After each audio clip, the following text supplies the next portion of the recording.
You know, and they're all like, oh, you're all bad. You're all bad. Don't you feel bad that you're all bad?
To this episode of Chatting with Staxx. I'm your host, Bill Staxx, and today I got PeeWee.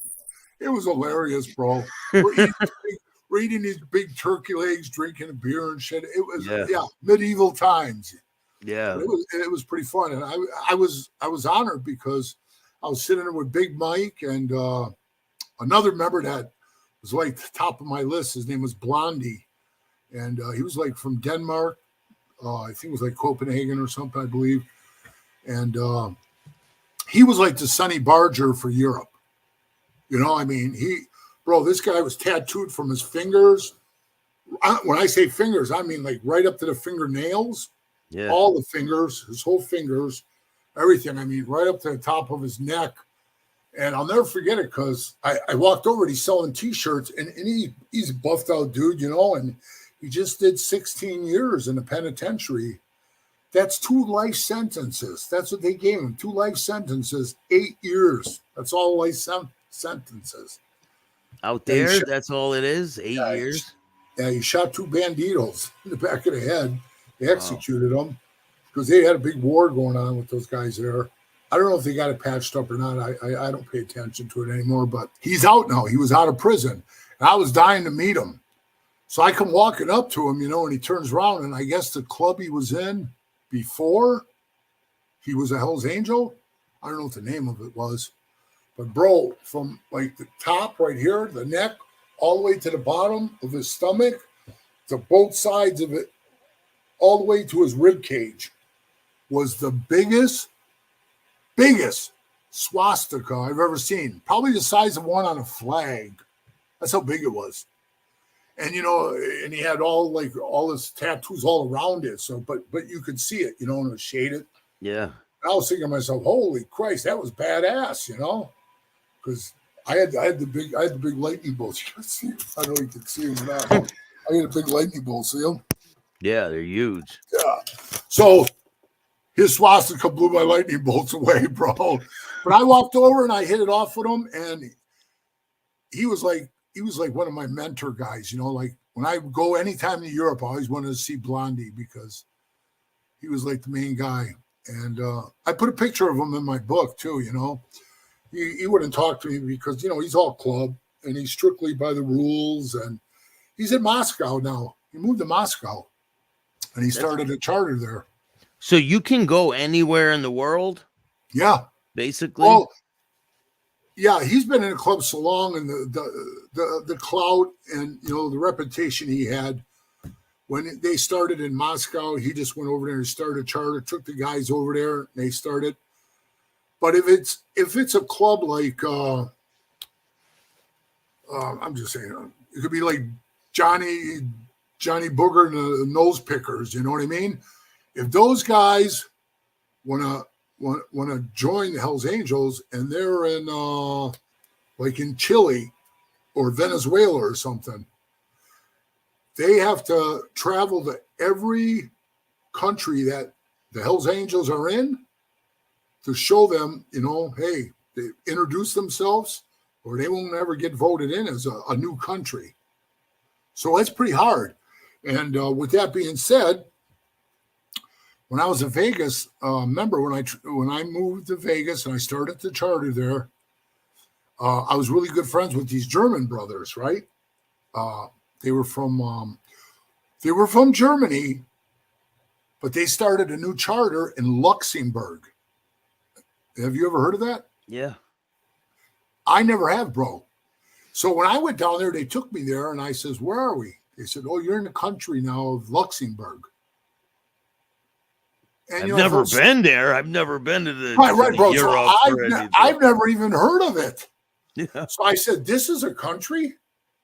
And they said, "Yeah, this is the first country. It's a little tiny country, bro. It's like, it's like Rhode Island, It's about the size of that." And they said, "Yeah, this is the first country that Hitler took over." Well, yeah, you know what I mean? I could see him taking over that country. And then, he worked his way into Poland, Italy, and all around there. He was making his guys stomp through all these towns, but they were in Luxembourg, but they were more German. And they got Luxembourg going. Now they're like kind of moving back into Germany, but they were good friends of mine. Yeah. And they invited me one time to go with, you're going to die when you're to Albania, which is right next to Iraq. Okay. Yeah. So we fly in there, bro. And we stay at a 5-star hotel that was a total dump. Yeah, it says it was 5 stars. Me and another member were sitting like this in the hot room, sauna. Yeah. And man, we're sitting there, we pour some water on the rocks, the steam's coming up, and we're just sitting relaxing. All of a sudden, out of the ceiling, bro, the light falls, whoop, and it just stops in the middle of the room, hanging by the wires. And the light's still on.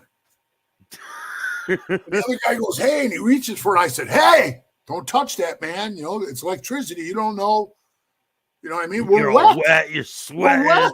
Yeah. I said, "Don't touch that thing, man. Don't touch it."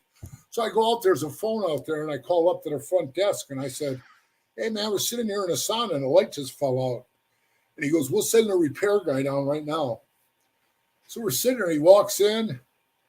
He's got rubber gloves on, right? He grabs the light, wipes it all off, wipes it down and stuff, wipes the top off, shoves the light back up in there, and he takes some duct tape, and he duct tapes it, and he goes, "There you go," and he walks out, and we look at each other. We start laughing. Soon as the moisture hit that duct tape, bloop, fell right out of the ceiling again. I said, "Man, let's get out of here before we get fucking electrocuted," Yeah.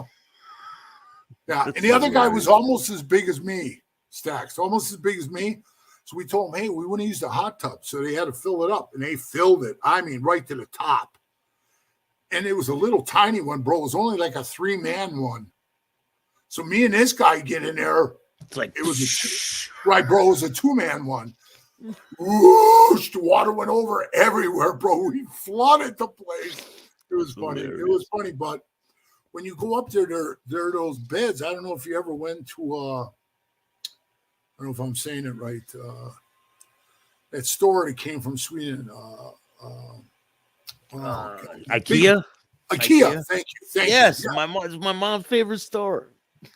Well, did you ever look at the beds and stuff that they make in there? They're just the little skinny lats right under the beds. Yeah. Bro, I get up in there. The first ones I ever hit was in Spain. I went in there, and I put my shit down on the floor. Oh, I just want to lay on the bed. I lay down, crack, right to the floor I go. Right, the mattress, everything, right to the floor. Yeah, but how big were you at your biggest around that time? I was like 460, 6'8". Yeah. That's big, man. Right. And bro, I was doing a lot of steroids, man. I was benching a lot, and I could deadlift 1,000 pounds, man. I was very, very strong, but I was super heavy. But to get shit to fit me, my chest was 62 inches, and I couldn't get like suit coats, and it was hard for me to get like tuxedos and shit like that. Everything had to be custom made. So I broke the bed, but when I got on it, I only broke the corner of its back, so it was kind of like kind of leaning like that. Yeah. So Big Mike had nowhere to stay, and I said, "Mike, stay with us. Stay with us, man. We already got the bungalow." There was another bed in another room. This other guy was sleeping. And I said, I'll sleep on where the table is in the kitchen part. They had a bench, a hardwood bench there with a big cushion on it. And I said, I'll sleep on there because I know I wasn't crashing through that. And Mike's a big dude, right? Mike had to be, if I had to guess his weight, but he was big chested arm. He worked out. He's a big man. He was probably about, I'd say 250, 260 maybe, but solid, solid muscle dude. And he went in there and he says, would you mind if I sleep on the bed then, PeeWee? I said, it's all yours, brother. He lay down on there. I hear crash. He goes right through it. He broke it the rest of the way. Yeah, I said, you broke it the rest. So he just slept on the mattress on the floor. No, we just left it on the floor. And the bed broke when I went to Albania. I laid on the bed, went right through the floor. So, man, it's them little lats don't work for guys my size. No. But the hotel itself and the club that was there, I think they were called the Iron Wings. None of them had a Harley. Only one guy had a Harley. And they were poor. So with that being said, Staxx, you got to think, let's be realistic here. That's the way I think, realistic. The guys from Germany just wanted to get us in another country. But I told them, I said, listen, man, it's cool what you're doing. You're trying to make the club grow and grow and grow. Like when I said Venezuela, Chile, we already have charters there. Yeah. The club does have charters there. So the Albania guys, they were very likable. They treated us great. And I thanked them for all that. But, I think at the end they looked at me like, well, kiss our ass, you piece of shit.